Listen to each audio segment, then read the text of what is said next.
8 ലക്ഷം രൂപയാണ് ഞങ്ങൾ ചെലവ് കണ്ടത്. സാധാരണ നമുക്കറിയാം ലൈഫ് മിഷനിൽ 4 ലക്ഷം രൂപയാണ് ചെലവ്. അല്ല, ഇനി ബാക്കിയും ചോദിക്കാം. അപ്പൊ ഞാൻ പറഞ്ഞല്ലോ.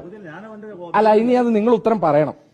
വയനാട് ഊരാളുങ്കൽ ലേബർ കോപ്പറേറ്റീവ് സൊസൈറ്റിക്ക് കൊടുക്കുന്ന പ്രൊജക്ട്, ടൗൺഷിപ്പ് പ്രൊജക്ട് എത്ര കോടി രൂപയുടെയാണെന്ന് അറിയാമോ? വയനാട് സർക്കാർ പണിയുമെന്ന് അവകാശപ്പെടുന്ന വീടിന് എത്ര ലക്ഷം രൂപയാണെന്ന് അറിയാമോ?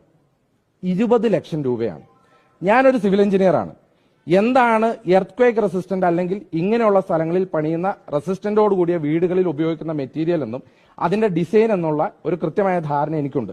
ഞാൻ ഇപ്പോഴും പറയുന്നു, 8 ലക്ഷം രൂപയിൽ നിന്ന് 12 ലക്ഷം രൂപ കൂടുതൽ മുടക്കേണ്ട സാഹചര്യം അങ്ങനെ ഒരു വീടിനില്ല എന്ന് ഞാൻ വളരെ ആധികാരികമായിട്ട് പറയാൻ ആഗ്രഹിക്കുക. ഇനി അതവിടെ നിൽക്കട്ടെ. 20 ലക്ഷം രൂപ ഒരു വീടിന് മുടക്കിയല്ലോ. 100 വീടിന് എത്ര കോടി രൂപ വേണം? 20 കോടി രൂപ. 200 വീടിന് എത്ര വേണം? 40 കോടി. 300 വീടിന് 60 കോടി. 400 വീടിന് 80 കോടി. 400 വീടാണ് അവിടെ പണിയാൻ സർക്കാർ ഉദ്ദേശിക്കുന്നത്. 80 കോടി രൂപ.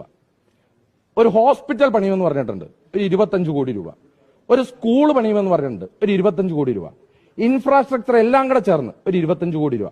എന്ന് പറഞ്ഞാൽ എത്ര മുടക്കിയാലും എന്തൊക്കെ കാണിച്ചാലും 150 കോടി രൂപയുടെ മുകളിൽ വരില്ല.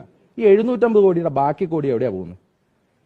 ഈ ഊരാളുങ്കൽ ലേബർ കോപ്പറേറ്റീവ് സൊസൈറ്റിക്ക് ഏത് ടെൻഡറിന്റെ അടിസ്ഥാനത്തിലാണ് ഈ വർക്ക് കൊടുത്തിരിക്കുന്നത്? ഈ 750 കോടിയുടെ ബാക്കി തുക എങ്ങോട്ടാ പോകുന്നത്? അപ്പൊ ആ ചോദ്യങ്ങൾ വരാനിരിക്കുന്നേ ഉള്ളൂ.